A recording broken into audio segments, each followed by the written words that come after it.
الحمد للہ رب العالمین والصلاة والسلام علی سید الانبیاء والمرسلین وعلی آلہ واصحابہ وذریاتہ اجمعین اما بعد۔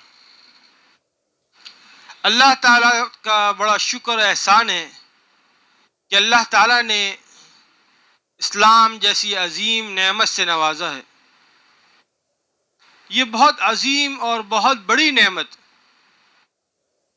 اور بغیر کسی مطالبے کے، بغیر کسی چاہت کے اللہ رب العزت نے محض اپنے فضل و کرم سے ہمیں اسلام کی نعمت سے نوازا۔ ہم نے کوئی مطالبہ تو نہیں کیا تھا، ہم نے کوئی خواہش تو ظاہر نہیں کی تھی۔ اللہ رب العزت نے ہمیں ان سلیکٹڈ لوگوں میں شامل فرمایا کہ جن پر خاص کرم ہے کہ انہیں اسلام جیسی عظیم نعمت سے نوازا جائے، تو اس پر اللہ رب العزت کا شکر ادا کرنا چاہیے۔ حقیقتاً یہ بہت بڑی نعمت ہے۔ اگر ہم صحابہ اکرام رضوان اللہ علیہ مجمعین کی زندگیوں کو دیکھیں تو انہوں نے اس نعمت کے حصول کے لیے بڑی جد و جہد کی، بڑی مشقتیں اٹھائیں، بڑی تکلیفیں اٹھائیں۔ شاید ان کی تکلیفوں اور مشقتوں کے بدلے میں اللہ رب العزت نے ہمیں بن مانگے یہ اتنی عظیم نعمت سے نواز دیا۔ حضرت بلال حبشی رضی اللہ عنہ مشہور صحابی ہیں، مسجد نبوی کے ہمیشہ مؤذن رہے۔ ان کے بارے میں آتا ہے کہ یہ ایک کافر کے غلام تھے۔ جس وقت اسلام کا نور ان کے قلب میں پہنچا اور مسلمان ہوئے تو امیہ بن خلف جو اس مسلمانوں کا بڑا سخت دشمن تھا، طرح طرح کی انہیں تکلیفیں پہنچاتا تھا، بہت زیادہ تکلیفیں پہنچاتا تھا۔ سخت گرمی میں، دھوپ میں، گرم ریت پر ان کو چت لٹا دیتا اور سینے پر بڑا پتھر رکھ دیتا تاکہ حرکت نہ کر سکیں، اور اس صورت میں خوب ان پر ظلم کرتا، لیکن ان کی زبان مبارک سے احد احد ہی جاری رہتا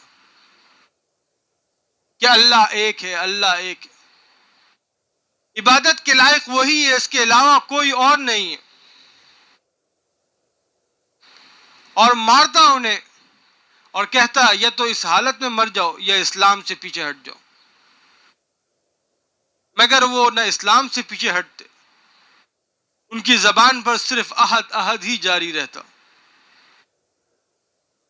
یہ دن کی حالت تھی، اور رات میں زنجیروں میں جکڑ کر کوڑے لگوائے جاتے تھے، اور جب زخمی ہو جاتے تو ان زخموں کو مزید زخمی کرنے کے لیے دوپہر کی تیز گرمی میں انہیں چت لٹا کر مزید ان کو زخمی کیا جاتا۔ تکلیف پہنچانے والے تھک جاتے تکلیف پہنچا پہنچا کر، کبھی امیہ کا نمبر آتا، کبھی ابو جہل کا نمبر آتا، کبھی کسی اور کا نمبر آتا، اور ہر شخص کی کوشش یہ ہوتی تھی کہ تکلیف پہنچانے میں اپنا زور ختم کر دے۔ ابو بکر صدیق رضی اللہ عنہ نے جب یہ حالت دیکھی ان کی تو انہیں خرید کر آزاد کر دیا۔ چونکہ عرب بت پرست تھے اور بتوں کو اپنا معبود سمجھتے تھے، اسلام کی تعلیم توحید کی ہے، تو وہ اس لیے احد احد کہتے تھے، اللہ ایک ہے، اللہ ایک ہے، اللہ کے ساتھ کوئی شریک نہیں ہے، کسی کی شرکت نہیں ہے اللہ کے ساتھ، وہ شرکت سے پاک ہے بالکل۔ یہ عشق اور تعلق، محبت کا تعلق تھا۔ دنیاوی محبتوں میں بھی دیکھ لیں، جب کس کو کسی چیز سے یا کسی انسان سے محبت ہو جاتی ہے تو اس کا نام لینے میں لطف آتا ہے، اس کا ذکر کرنے میں مزہ آتا ہے، بے موقع اس کا ذکر کیا جاتا ہے، سننے والے کو اگرچہ مزہ نہ آ رہا ہو، لیکن چونکہ کہنے والے کا ایک تعلق ہوتا ہے، ایک محبت ہوتی ہے، اس لیے اس کو اس چیز کا نام لینے میں، اس شخص کا نام لینے میں مزہ آ رہا ہوتا ہے، لطف آ رہا ہوتا ہے۔ تو اللہ اور اس کے رسول کی محبت کا کیا کہنا، جو دین اور دنیا اور آخرت ہر جگہ کام آنے والی ہے. کبھی مکہ کے لڑکوں کے حوالے کر دیا جاتا، وہ انہیں گلی کوچوں میں گھماتے، تضحیک کرتے، پریشان کرتے، مارتے، لیکن حضرت بلال رضی اللہ عنہ کو ان کی تکلیفوں اور تضحیک کی کوئی پرواہ نہیں تھی. یہ تکلیفوں کا شاید صلہ ہے، اللہ رب العزت نے ایسا صلہ عطا فرمایا کہ مسجد نبوی کا ہمیشہ کا مؤذن بنا دیا. سفر میں ہو، حضر میں ہو، جناب رسول اللہ صلی اللہ علیہ وسلم اذان حضرت بلال رضی اللہ عنہ کی سپرد تھی. اذان کی خدمت ہمیشہ وہی انجام دیتے تھے. اور جناب رسول اللہ صلی اللہ علیہ وسلم سے کیا محبت تھی، کیا تعلق تھا. آپ صلی اللہ علیہ وسلم کے وصال کے بعد مدینہ منورہ چھوڑ کر چلے گئے. آپ کی جگہ کو خالی دیکھ کر رہ نہیں پاتے تھے. کئی زمانہ گزر گیا. ایک دن خواب میں دیکھا جناب رسول اللہ صلی اللہ علیہ وسلم فرما رہے ہیں، بلال کیا ظلم ہے، ہمارے پاس نہیں آتے. اور نیند سے بیدار ہوئے، سیدھا مدینہ منورہ چلے گئے. وہاں حضرت حسن حسین رضی اللہ عنہ سے ملاقات ہوئی. انہوں نے یہ فرمائی ظاہر کی کہ جناب رسول اللہ صلی اللہ علیہ وسلم کی زندگی میں جس طرح آپ اذان دیا کرتے تھے، ایک دفعہ دوبارہ اذان دیں. لاڈلوں کی خواہش تھی، کیسے رد کرتے. انہوں نے حضرت بلال رضی اللہ عنہ نے جب اذان شروع کی، مدینہ منورہ میں ایک کوہرام پہنچ گیا. ہر شخص اپنے گھر سے باہر نکلا ہے، عورتیں تک روتے ہوئے باہر نکلا کہ جناب رسول اللہ صلی اللہ علیہ وسلم کے زمانے کی اذان آ رہی. یہ محبت کا تعلق تھا. کچھ عرصے وہاں رہے، اس کے بعد پھر چلے گئے وہاں سے. اسی طرح ابو ذر غفاری رضی اللہ عنہ کے بارے میں آتا ہے کہ جس وقت انہیں یہ خبر پہنچی، جناب رسول اللہ صلی اللہ علیہ وسلم کی نبوت کی خبر پہنچی، تو انہوں نے اپنے بھائی کو روانہ کیا مکہ مکرمہ میں اور کہا کہ جا کر دیکھو، جو شخص یہ دعویٰ کرتا ہے کہ میرے پاس آسمان سے خبریں آتی ہیں اور نبوت کا دعویٰ کرتا ہے، جا کر ان سے ملو اور ان کا کلام سنو، ان کی بات سنو. وہ مکہ مکرمہ آئے اور پیغمبر صلی اللہ علیہ وسلم کے حالات معلوم کرے، اور واپس آنے کے بعد اپنے بھائی سے کہا کہ میں نے انہیں عمدہ عادتوں اور عمدہ اخلاق کا حکم کرتے ہوئے سنا، اور ایسا کلام سنا ان کی زبان سے جو نہ کاہنوں کا کلام ہے اور نہ شعر و شاعری ہے. لیکن حضرت ابو ذر غفاری رضی اللہ عنہ کو ان کی بات سے تشفی نہیں. خود سفر فرمایا مکہ کا اور سیدھا مسجد حرام چلے گئے. آپ صلی اللہ علیہ وسلم کو پہچانتے نہیں تھے. صبح سے شام ہو گئی، مخالفت کا دور تھا، کسی سے پوچھنے بھی ایک مشکل کام تھا کہ کون ہے پیغمبر صلی اللہ علیہ وسلم، کون ہے. کہیں ایسا نہ ہو کہ تکلیف پہنچانے لگ جائیں لوگ. تو صبح سے شام ہو گئی، آپ صلی اللہ علیہ وسلم سے ملاقات نہیں ہوئی. شام میں جب حضرت علی رضی اللہ عنہ نے دیکھا کہ ایک پردیسی مسافر ہے، تو ان کو اپنے ساتھ گھر لے آئے. مسافروں، غریبوں اور ضرورت مندوں کی ضرورت کو پورا کرنا ان حضرات کی گٹھی میں شامل تھا. ان کو گھر میں رکھا، اپنے کھانا کھلایا، سلا دیا. جب صبح ہوئی تو وہ دوبارہ اٹھ کر مسجد حرام چلے گئے. دوسرا دن بھی ایسے ہی گزر گیا. شام میں پھر حضرت علی رضی اللہ عنہ سے ملاقات ہوئی. حضرت علی رضی اللہ عنہ نے دیکھا کہ مسافر ہے، بظاہر جس غرض سے آئے ہوں گے تو وہ غرض پوری نہیں ہوئی ہوگی. ان کو اپنے ساتھ لے گئے، گھر پہ ان کو کھانا کھلایا، سلایا. جب صبح ہوئی تو پھر وہ مسجد حرام چلے گئے. تیسرا دن بھی ایسے ہی گزر گیا.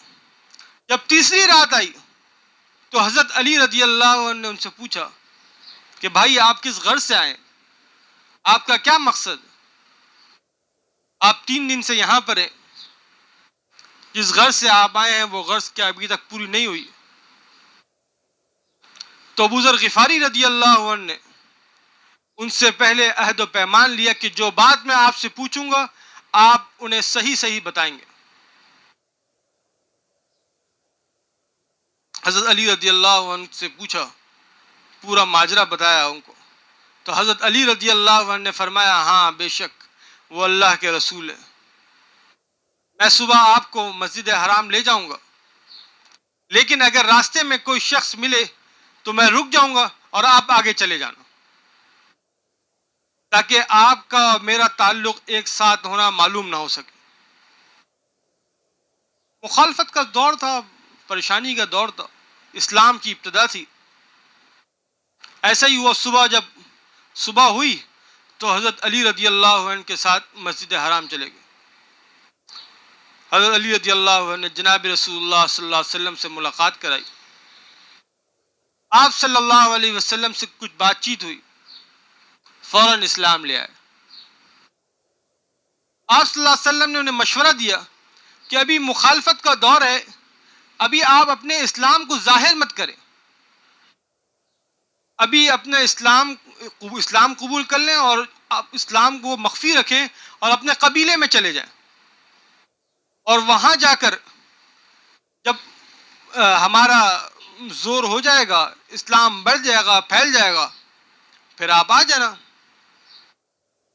تو ابو ذر غفاری رضی اللہ عنہ نے کہا کہ اس ذات کی قسم جس کے قبضے میں میری جان ہے، میں اس کلمے کو کفار کے بیچ میں جا کر کہوں گا، اور اٹھے اور مسجد حرام گئے اور وہاں جا کر کفار کے بیچ میں جا کر اشہد ان لا الہ الا اللہ واشہد ان محمد رسول اللہ، بس یہ کہنا تھا کہ چاروں طرف سے کفار نے آ کر گھیر لیا انہیں اور مارنا پیٹنا شروع کر دیا، لہو لہان کر دیا، زخمی کر دیا۔ آپ صلی اللہ علیہ وسلم کے چچا حضرت عباس رضی اللہ عنہ اس وقت تک مسلمان نہیں ہوئے تھے، انہوں نے جب دیکھا تو پہچان لیا کہ یہ غفار قبیلے کا آدمی ہے، اور یہ قبیلہ شام کے راستے میں آتا ہے۔ تو انہوں نے کفار کو سمجھایا کہ بھائی اگر یہ شخص آپ کے مارنے سے مر گیا تو شام سے جو تمہاری تجارت ہوتی ہے وہ تجارت کا راستہ ہمیشہ کے لیے بند ہو جائے گا، چھوڑ دو اس شخص کو۔ تو بڑی مشکل سے انہوں نے چھوڑا اس کو، ابو ذر غفاری رضی اللہ عنہ کو وہاں سے لے ہٹایا، ان کو کفار کو ہٹایا ان کے اوپر سے۔ دوسرا دن آیا، دوسرے دن پھر جا کر مسجد حرام میں زور سے کہا اشہد ان لا الہ الا اللہ واشہد ان محمد رسول اللہ۔ دوسرے دن بھی ایسے ہی کفار ٹوٹ پڑے اور بے تحاشا ان پر ظلم کیا، اور دوسرے دن بھی حضرت عباس رضی اللہ عنہ نے ان کو بچایا اور یہی واسطہ دیا کہ تمہاری تجارت کہیں بند نہ ہو جائے، شام سے ایک مصیبت میں پڑ جاؤ گے۔ یہ وہ ایک اسلام سے تعلق اور اسلام کی محبت تھی، پیغمبر صلی اللہ علیہ وسلم کی محبت تھی، کہ جس کی وجہ سے صحابہ اکرام رضوان اللہ علیہ مجمعین نے جس وقت کلمہ پڑھا، اسلام کے جھنڈے کے نیچے آ گئے، اس کے بعد دنیا کی کوئی طاقت کتنا بھی بڑا ظلم انہیں اسلام سے پیچھے نہیں ہٹا سکا۔ اسی وجہ سے ہر دنیاوی اور دینی ترقی صحابہ اکرام رضوان اللہ علیہ مجمعین کے قدم چومتی تھی۔ اللہ رب العزت صحابہ اکرام رضوان اللہ علیہ مجمعین کے درجات بلند فرمائے اور ہمیں اسلام کی قدر نصیب فرمائے۔ ہمیں جو اللہ رب العزت نے اسلام عطا کیا ہے ان کی قربانیوں کی بدولت اللہ رب العزت ہمیں ان کی اسلام کی قدر کرنے کی توفیق عطا فرمائے اور ان کے درجات بلند فرمائے۔ وآخر دعوانا الحمدللہ رب العالمین۔